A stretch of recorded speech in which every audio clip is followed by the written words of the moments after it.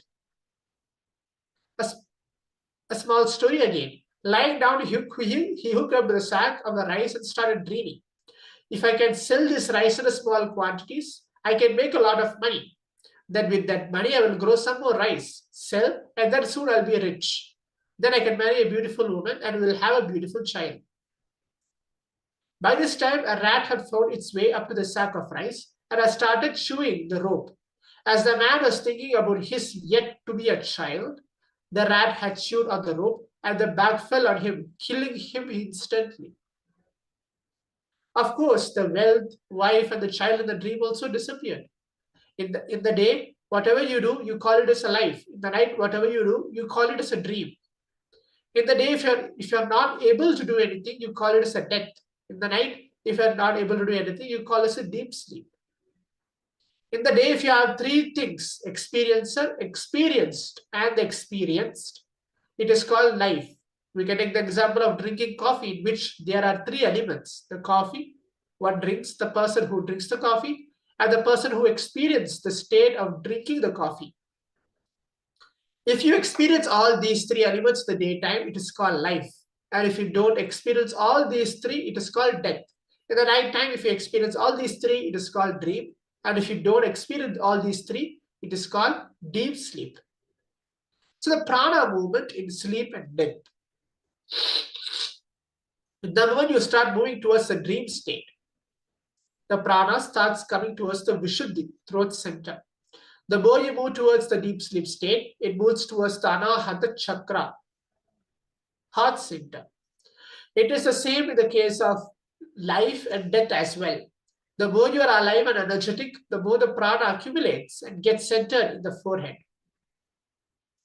When the incoming breath is bringing more prana and the outgoing breath is empty, your prana will be centered on the forehead. If the incoming breath is getting less prana and the outgoing breath is taking more prana, slowly the prana will slip into the Vishuddhi, the throat center. If the incoming breath is not bringing prana at all, and only the outgoing breath is taking the prana, you will fall completely into the heart center. Actually, falling from life to death, falling from the waking state to deep sleep state are both directly related to prana. If the prana movements of inhalation and exhalation are handled properly, you can handle life and death as well as dream and sleep. Dream and sleep, life and death can be handled by single key, single thread called prana.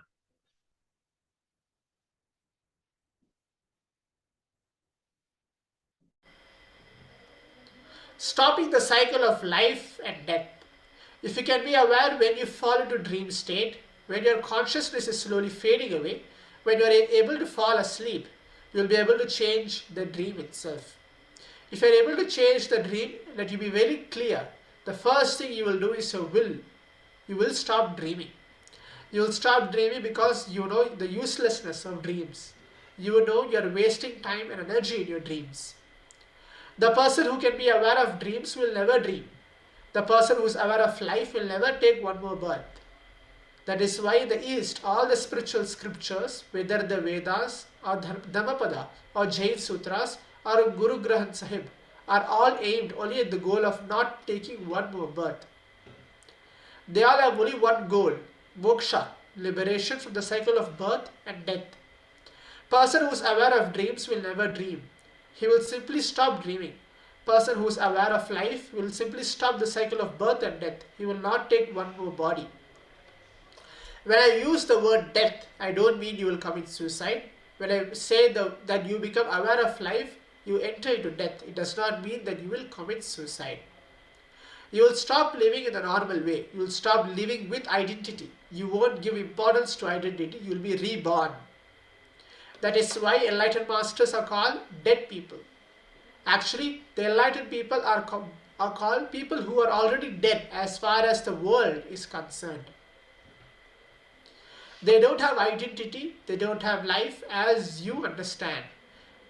Their life cannot be called anymore as life. Practically, if you want to give any term to their life, the only term which you can give is death. They are not alive as you think. That is the reason. Again and again, all the scriptures say the spiritual people are reborn. In the state, you will never be tortured by the things of life. Life will look just vague or like a film. It won't penetrate you and disturb your inner space.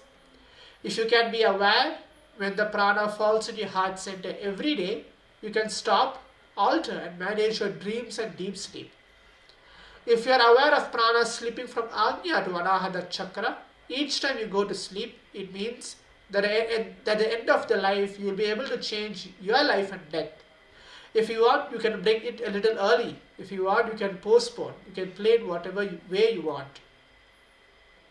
Vedic technology, the product of thousands of years of R&D in human consciousness.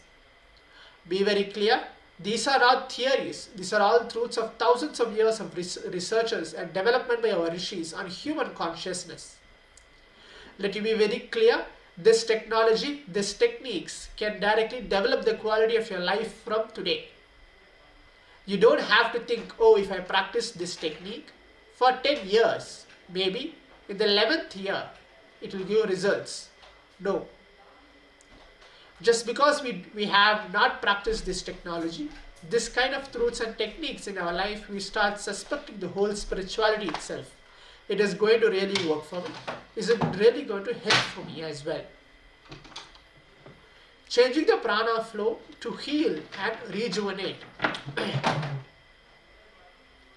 Actually, the dream state means the lower energy state of prana, that of prana moving towards the heart center. If you can be aware at that time, naturally you'll be able to control your dreams. Not only you'll be able to control your dreams, you can bring yourself up in the energy level in any movement. Whenever you are aware of the low prana, you can increase the percentage of prana in your body. The awareness that the prana is becoming low is enough to bring more prana into your body. Same way, when you are dying, relaxing from the body, when the prana falls to the lower level, you can stop and bring it up. Your prana slowly falls into the Anahata Chakra, not only the time of death, but also when you are sick. The more your prana falls towards the Anahata, the more you start falling sick. If you can stop the prana movement and bring it up, you will naturally heal yourself. It is the ultimate technique to heal your body and rejuvenate your body. So have the courage to face life and death. Actually, when you, the master of prana, you understand that death as you think does not exist. As of now, you are afraid of death, mainly because of the uncertainty. It is not even the fear of death. It is uncertainty that only creates more and more fear. See, everyone knows that one is going to die and nothing can be done about it. But we don't know when, how and after that. These questions and the uncertainty create a big problem in our being. The psychology suffering which we all go through when we remember the idea of death is more related to uncertainty and is not directly related to death itself. Once this uncertainty is clear, the very idea of death is totally demystified. The negative impact of that idea of death has it only been completely clear. So now, let's take a moment. We're going to listen from the Supreme Pontiff of Hinduism on a beautiful discourse on awareness and death, both put together.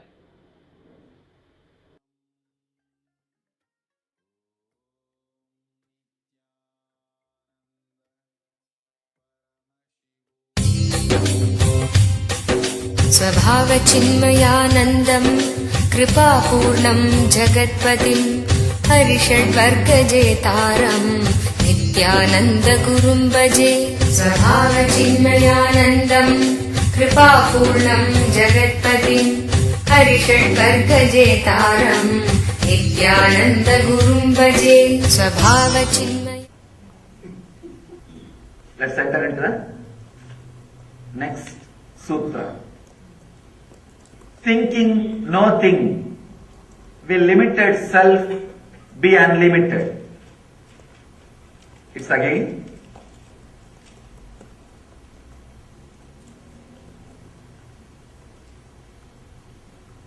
I feel every sutra is a bomb. Every sutra is a strong message. I think still many of you have not even come out of yesterday's sutra. Still many of you have not even come out of yesterday's sutra. I feel that more and more if I add, of course, person who can digest will really digest. Person who feels it is too much may not imbibe even one sutra. That is why I am taking little time. Last sutra was also a very strong sutra. But I have to slowly dilute it so that you will have more time till you settle down from that sutra, till you internalize that sutra. But anyhow, here I can't avoid because it's a really strong sutra. Thinking, nothing, thinking, nothing, will limited, self be unlimited. Understand? Constantly you are thinking something which can be grasped by you, including enlightenment. Somebody goes to Ramana Maharshi and asks, Bhagavan, you are enlightened. By remembering an enlightened person, thinking an enlightened person, what will I get? He said, you will get enlightenment. Then he asks, I think about you continuously, but I am not becoming enlightened.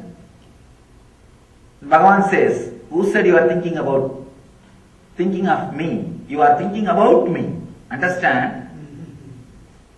You are having your own idea about me and thinking about that.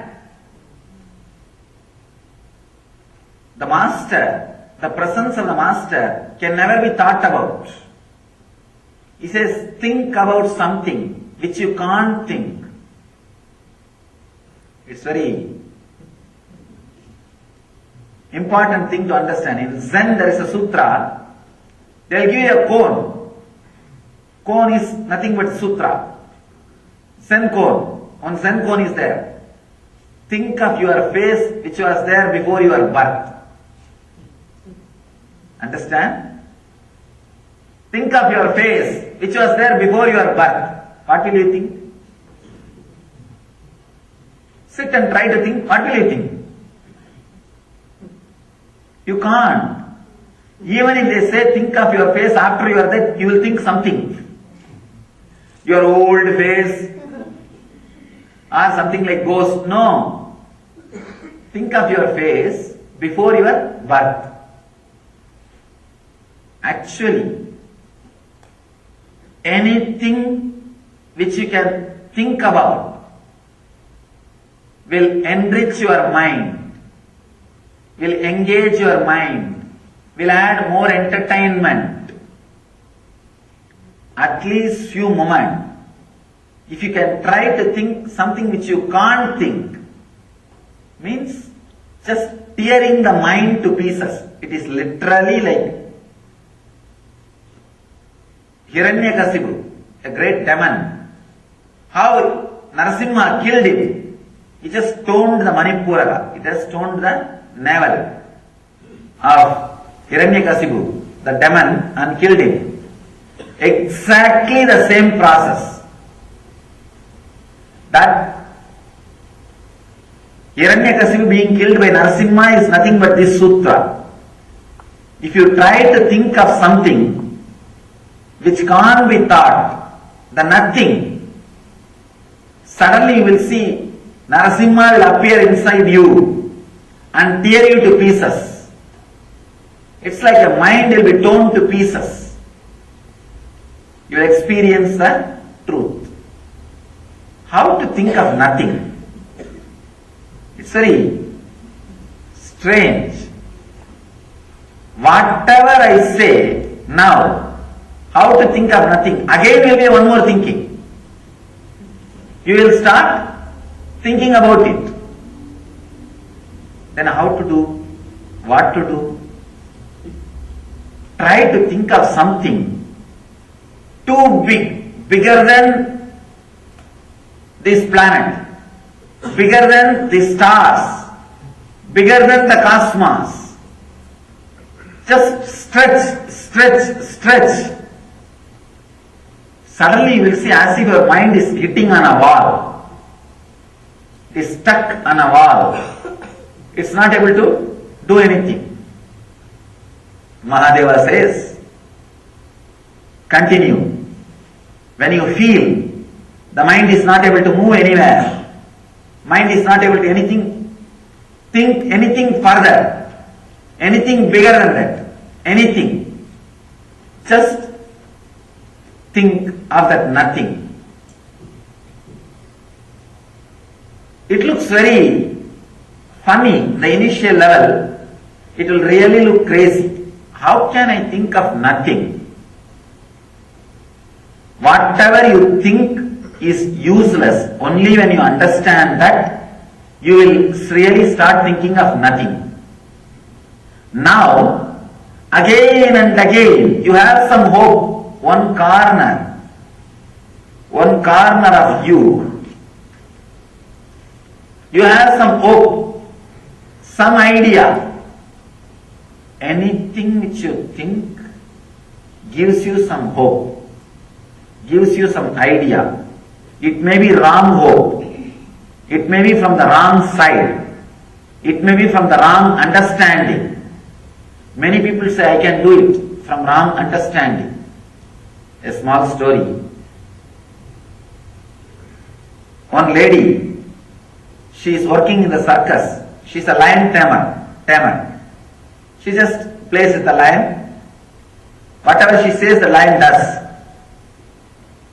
The whole audience group was shouting, applauding what she was doing.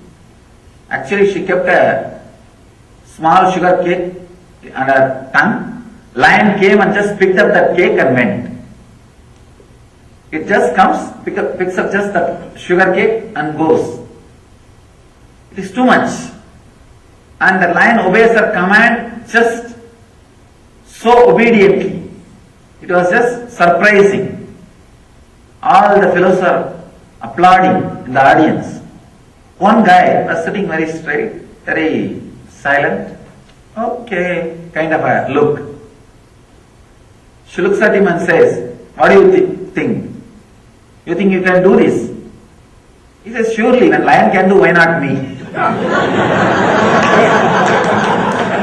Understand? He says he can do, but from the wrong side. When lion can do, why not me? Whenever your mind brings hope, from right side or wrong side, it continuously brings hope. Bringing hope is the way your mind possesses you and keeps itself alive. Here, Mahadeva says, thinking nothing. Actually, if you do this, if you try this, it's again, I can say, Ananda Sutra. It is not Nitya Sutra. You don't have to internalize and do something. No. You have to only remember. Means allow it. Continuously every time. Between every two thoughts, you come back to that nothing. Just see every thought happening in you. In that gap, you come back to the nothing. Then again something. Then come back to nothing. Again something. Then come back to nothing. Again something.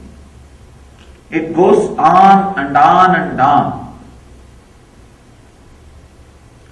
All you need to do is, now you mother the thinking so much, that gap, that nothing became too short.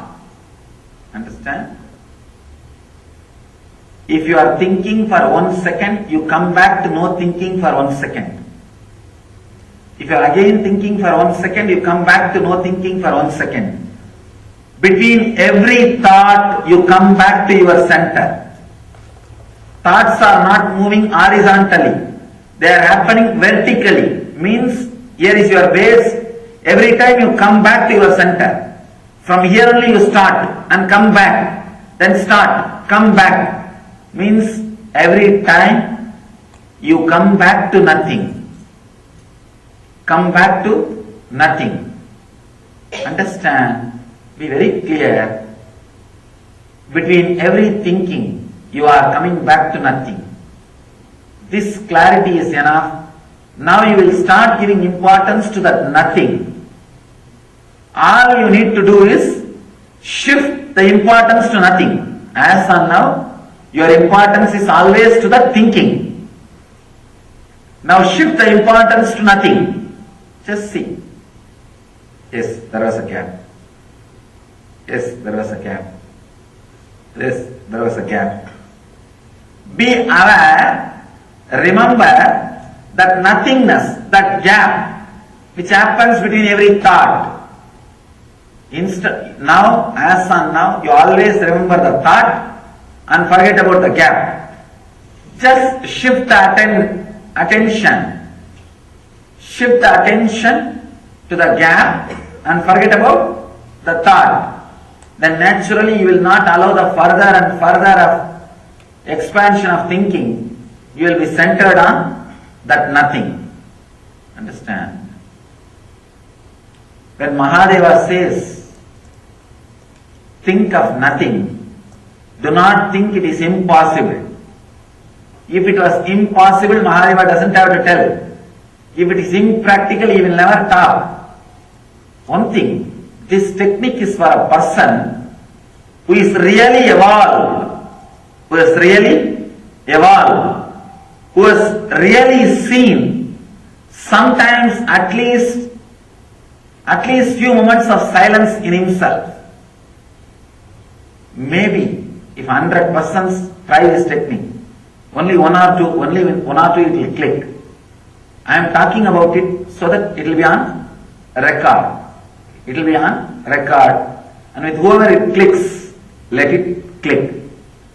Thinking of nothing is what I call choiceless awareness. A pure, choiceless, simple awareness. Neither thinking of past or future or even the present. Just changing, shifting your attention to the gap, shifting your attention to the nothing. That is the essence of this sutra. Mahadeva says, shift your attention to nothing, suddenly you will see, you will become unlimited self. You will become unlimited being. Shifting the gap to the nothing. You do not have to do anything except a simple attention shift. Simple attention shift. Usually, your attention will be always on the thought, because thought is so enchanting. Every thought which rises in you is so promising. It is giving you so many different kinds of promises. It says, I'll do this, I'll give you this, I'll give you that. Come on, chalo, do this. Let us have that, have this. Worse than the election promises from politicians. Even that one or two by mistake it may get fulfilled. But this never ever can get fulfilled. Think of nothing. I have seen poor guys sometimes, they will get connected or feel connected with the master, but they are filled so much with these thoughts and they are so mesmerizing, so enchanting, they can't stay with the master. And mind will create all possible difficulties and problems. Actually, the original fight is not between you and your mind. It is between me and your mind. The original fight is between me and your mind, not between you and your mind. You are not that intelligent or powerful to fight with your mind. Your mind only takes your support once in a while. It asks for your support. Please stand for me. And as long as you don't stand for your mind, that is enough, else I will take care. Only when you stand for your mind, I can't do anything, because dharmically, we have an ethics. Enlightened masters do have ethics. We have code of conduct. We will not interfere into the freedom of somebody who does not want enlightenment. We will not interfere in your freedom the moment you consciously decide to support your mind. Actually, the fight is between me and your mind. Which side you want to stand, that side will win. That's all. As long as you stand for my side, I can continue the fight on behalf of you. Only when you give the power of attorney to me. Not otherwise. Not otherwise. We have our understand. He says he can do, but from the wrong side. When lion can do, why not me? Whenever your mind brings hope, from right side or wrong side, it continuously brings hope. Bringing hope is the way your mind possesses you and keeps itself alive. Here, Mahadeva says, thinking nothing. Actually, if you do this, if you try this, it's again, I can say, Ananda Sutra. It is not Nitya Sutra. You don't have to internalize and do something. No. You have to only remember. Means allow it. Continuously, every time. Between every two thoughts, you come back to that nothing. Just see every thought happening in you. In that gap, you come back to the nothing. Then again something. Then come back to nothing. Again something. Then come back to nothing. Again something. It goes on and on and on. All you need to do is, now you mother the thinking so much, that gap, that nothing became too short. Understand? If you are thinking for 1 second, you come back to no thinking for 1 second. If you are again thinking for 1 second, you come back to no thinking for 1 second. Between every thought, you come back to your center. Thoughts are not moving horizontally. They are happening vertically. Means, here is your base. Every time you come back to your center. From here only you start and come back. Then start, come back. Means, every time you come back to nothing. Come back to nothing. Understand? Be very clear. Between every thinking, you are coming back to nothing. This clarity is enough. Now you will start giving importance to that nothing. All you need to do is shift the importance to nothing. As on now, your importance is always to the thinking. Now shift the importance to nothing. Just see. Yes, there was a gap. Yes, there was a gap. Yes, there was a gap. Be aware, remember that nothingness, that gap, which happens between every thought. Now, as on now, you always remember the thought and forget about the gap. Just shift the attention. Shift the attention to the gap and forget about the thought. Then naturally you will not allow the further and further of expansion of thinking. You will be centered on that nothing.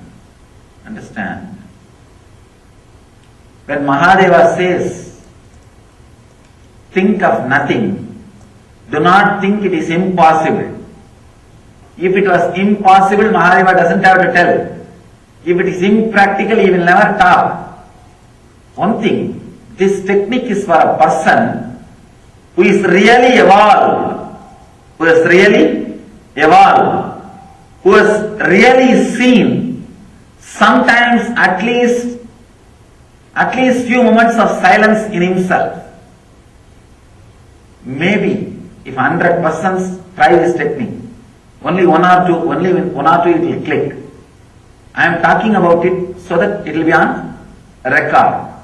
It will be on record, and with whoever it clicks, let it click. Thinking of nothing is what I call choiceless awareness.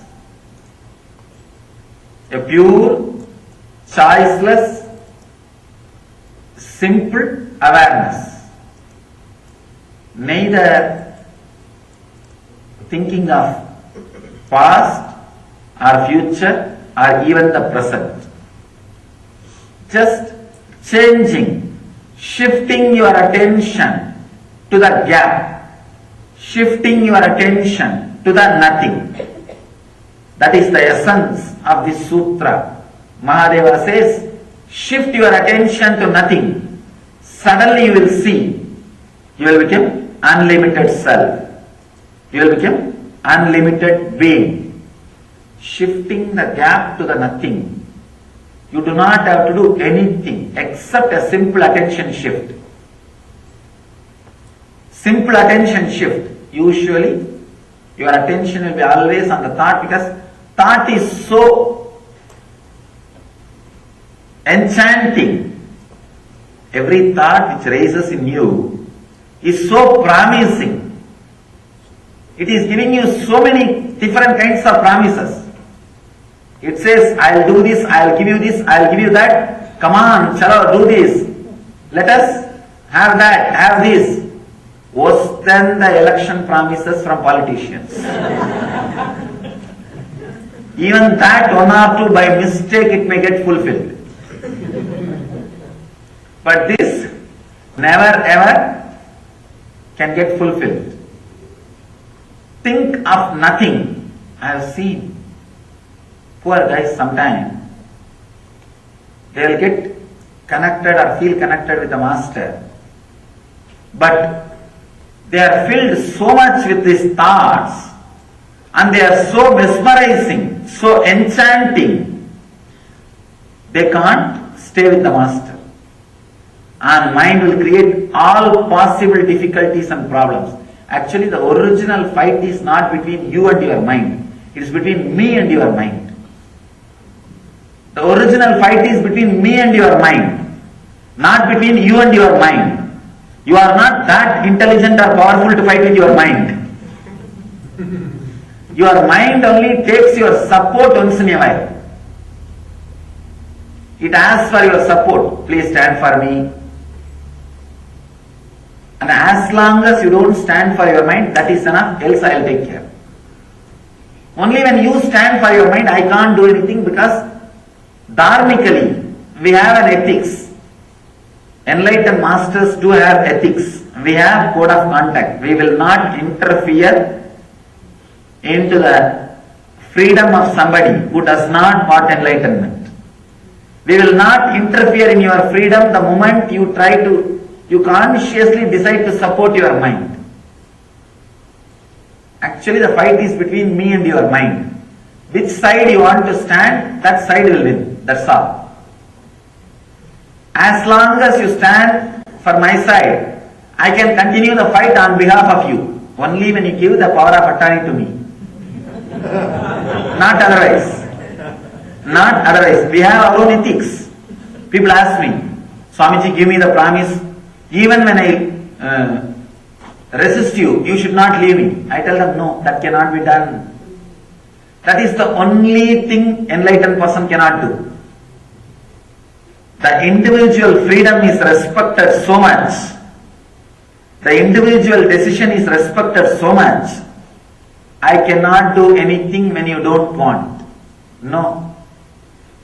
That is the only reason why so many people are feeling connected and trying, but missing, not able to catch, not able to become enlightened. If you are able to maintain that one thing, giving GPA to the master, the power of attorney, or standing for his side, nothing else is needed. I have come with enough of tools and weapon to remove your mind, the brain's tumor. All you need is allowing me to work. Which side you stand. The nothingness is the constant gap. If you stand for that side, suddenly you will see the shift of attention towards the nothingness just makes you unlimited. Makes you unlimited. Many people come and stay around me. Feel connected. The click happens. Initiation happens. They work. When the initiation happens, when that love is there, they ask me, Swamiji, even when I leave, you should take care of me. I tell them, no, that cannot be. That cannot be. Sometimes if they leave, one or two persons leave, I remember them. I remind them. Not only I remember them, I tell them, you see, you asked me that time. I told you it cannot be done. Now I have one responsibility to remind you that. You can decide. I have seen, unfortunately, poor guys, many miss. If their decision is to miss, I cannot do anything. You have freedom to be in bondage. That is the greatness. That is the freedom God has given you. You have freedom to be in bondage. Understand? Shifting the attention to the gap, to the nothing, will suddenly liberate you, will suddenly unlimit you. This technique cannot be done at particular time, should not be done at particular time. Constantly shifting the attention, constantly living it. That is why I say it is Ananda Sutra. It is Ananda Sutra. Nitya Sutra means internalizing and practicing whole day. Dhyana Sutra means internalizing and practicing a particular point of time in your life, day-to-day routine. Ananda Sutra means internalizing and just living. This is Ananda Sutra. Internalize. Shift attention to the nothing, to the silence. Continuously you will see, you will unlimit yourself and you will liberate yourself. Sutra may look very simple,